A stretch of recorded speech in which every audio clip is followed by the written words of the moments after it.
Donc 10h30, Emmanuel Macron. elle est à l'Elysée, elle va discuter pour savoir si elle peut se faire recevoir ou pas. On continue les amis, tous les acteurs politiques continuent de commenter cette journée chaude. Les gars, on aura le Premier ministre demain, après-demain. Alors là, je sais pas du tout les mecs dans les pronostics. Hein.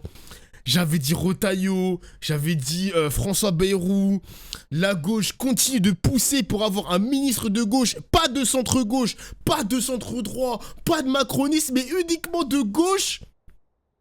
Frère, je suis perdu, je suis perdu, je suis perdu, j'ai perdu mes pronostics. Cazeneuve, je crois pas, hein. Je crois que Olivier Faure, il en veut pas, les mecs, hein. Les gars, je suis perdu. Mais qui sera notre Premier ministre? On a invité l'ensemble des partis qui pourraient potentiellement participer à un gouvernement. Il nous donne quel en suspense quelque sorte Bayrou, vous pensez les mecs? La médaille Okay. de l'opposition. Je l'en remercie en ne nous Bayrou invitant pour le pas. chat. Et voilà, et on verra bien si tout ce beau monde, ce parti unique que j'ai dénoncé dès les élections législatives, arrive à se mettre d'accord. Jordan Bardella a dénoncé ce matin une arrogance, un mépris de la part du chef de l'État. Vous n'avez pas les mêmes propos. Oui, il y a une forme de mépris. Mais bon, de ce mépris, moi je fais mon miel. Vous voyez, en ce sens que ça ne m'atteint pas. Je ne suis pas sûr que ça atteigne d'ailleurs nos électeurs. Ça ne démontre qu'une chose, c'est que Emmanuel Macron considère la démocratie à géométrie variable. Tenir un pacte de non-censure allant de la gauche aux Républicains. Est-ce que vous craignez de perdre votre pouvoir de vie ou de mort sur le futur Premier ministre? Le président de la République, qui est garant des institutions, devrait se rappeler que le mandat impératif est interdit.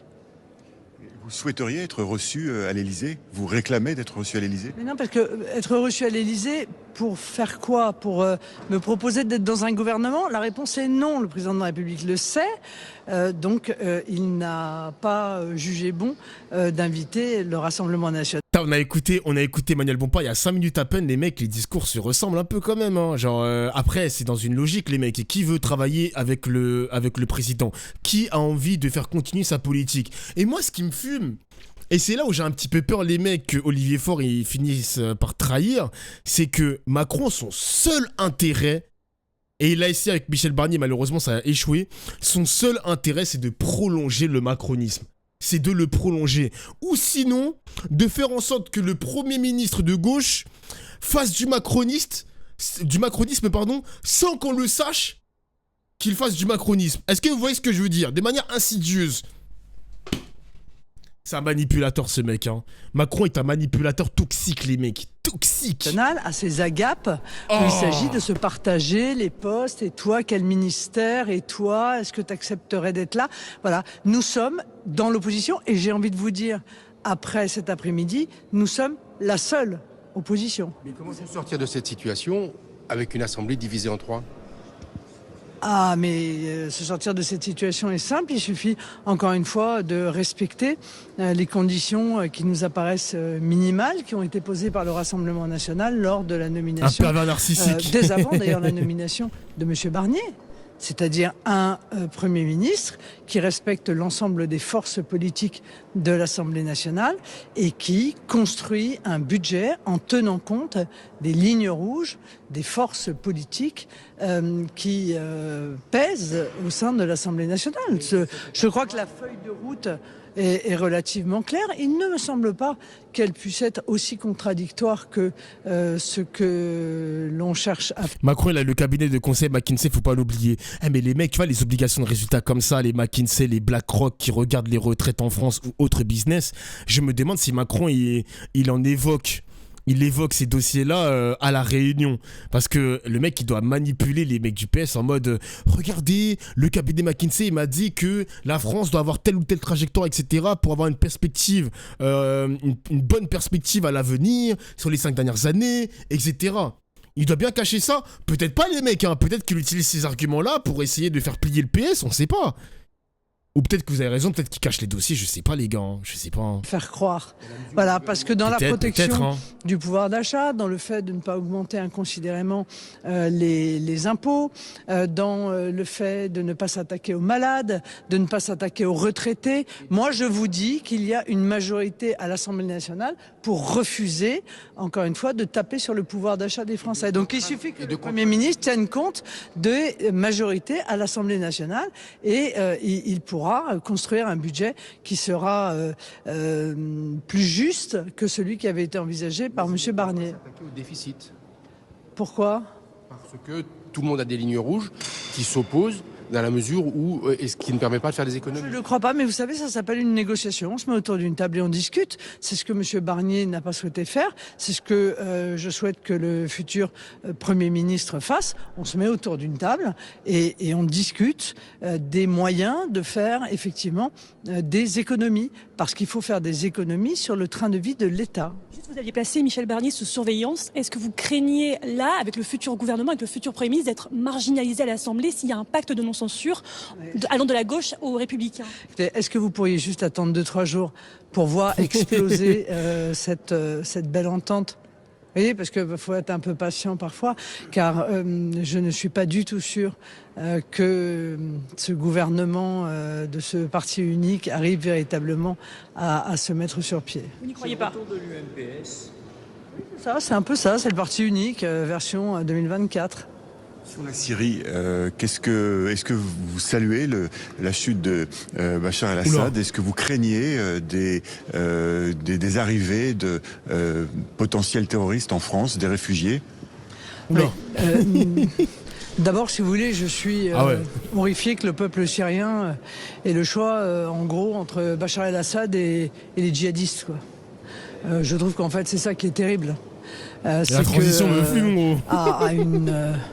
À un très mauvais dirigeant, on va substituer des gens dont, a priori, je considère qu'ils sont des gens dangereux pour les libertés individuelles, pour la liberté de la femme, pour la démocratie, pour la liberté d'expression. Voilà. Donc c'est ça qui est terrible. Et je suis un peu étonné de voir le Quai d'Orsay se réjouir de manière, à mon avis, déplacée de l'arrivée au pouvoir des djihadistes. Alors que nous avons quand même quelques exemples par le passé qui nous permettent de voir que l'arrivée au pouvoir des djihadistes n'a jamais été synonyme de mieux pour les peuples. Donc voilà, je reste évidemment prudente, d'autant qu'il y a dans ces événements toute une série de nations qui ont des intérêts. La Russie, bien sûr, les États-Unis, évidemment, la Turquie, Israël, et donc je pense que il faut être prudent dans l'analyse que l'on peut faire de la situation. Ce que je souhaite, c'est évidemment que les réfugiés syriens qui ont été accueillis en Europe, mais pas seulement, également dans des pays comme le Liban ou comme la Jordanie. Je crois qu'il y en a 1 million en Allemagne, les mecs. Il n'y en a pas beaucoup en France, mais il me semble qu'en Allemagne, il y en a énormément. Et en Turquie, ils sont 3 millions, je crois, et ils sont en train de rentrer dans leur pays petit à petit, parce qu'il y a une frontière entre la Syrie et la Turquie, et ils sont en train de rentrer dans leur pays. Puissent, par définition, rentrer en Syrie, parce qu'on ne peut pas être réfugié toute sa vie, et quand ce qui vous a poussé à partir disparaît, bien c'est vrai que la cohérence, la logique voudrait qu'ils puissent rentrer dans leur pays pour participer à sa reconstruction. C'est ce que doit faire le gouvernement aujourd'hui, être assez ferme sur ce sujet. Oui, mais d'ailleurs, beaucoup de gouvernements européens ont d'ores et déjà annoncé qu'ils gelaient les demandes d'asile des Syriens. C'est déjà une première étape, mais je pense que maintenant, il faut organiser leur retour dans leur pays. Bon, très bien, très bien. Est-ce que c'est le retour ? Ça, cette vidéo, il faut qu'on l'écoute tout à l'heure, les mecs, hein. La gauche s'engage à renoncer au 49.3 si Emmanuel Macron nomme rien. On va l'écouter tout à l'heure, les mecs. Mais les amis, ok, c'est le retour de l'arc opposition. Macron versus LFI versus Marine Le Pen. Marine Le Pen versus LFI aussi. Et on n'a plus cet amour un peu bizarre entre les macronistes et le LR plus RN. On est de retour dans cette joute verbale, les mecs, hein. On est de retour dans cette joute verbale où chacun va tirer son épingle du jeu. Qui va s'en sortir le mieux, on verra les mecs. Hein. D'ailleurs, petite parenthèse les gars, mais Louis Boyard, il a annoncé sa candidature pour la mairie de Villeneuve-Saint-Georges. Voilà. Louis Boyard, maire de sa ville, peut-être, on sait pas. On sait pas. Oui, c'est ça, on en est là. Ouais, on en est là, les mecs. Hein. Macron, il a fait en sorte de... Il revient dans le jeu politique, Macron. Il revient dans le jeu politique. Il met les points sur les i. Cette fois-ci, on a véritablement le RN dans l'opposition. La LFI, pareil. C'est bon, les gars. Hein. Macron, il est dans House of Cards. Hein. Il est dans House of Cards, évidemment. Lol, la fin, j'ai cru parier. Louis Boyard à Paris. Mais vous êtes fous, quoi, les mecs. Jamais. Faut pas déconner. Louis Boyard, c'est Villeneuve-Saint-Georges ou rien, ma gueule. C'est sa ville... Je crois que c'est sa ville natale, hein. Non. Mais rien n'a évolué, du coup. Bah, rien n'a évolué. Les mecs, je suis désolé, mais Michel Barnier, avant le vote du budget, Michel Barnier et Marine Le Pen, c'était un peu main dans la main. Même si, quand il lui a serré la main, il lui a mis un petit doigt ici, là, en mode, fais gars, je vais t'enculer. Mais au final, il s'est bien fait enculer, Marine Le Pen. Hein. Michel Barnier, pardon, excusez-moi. Michel Barnier s'est bien fait enculer. Mais bon.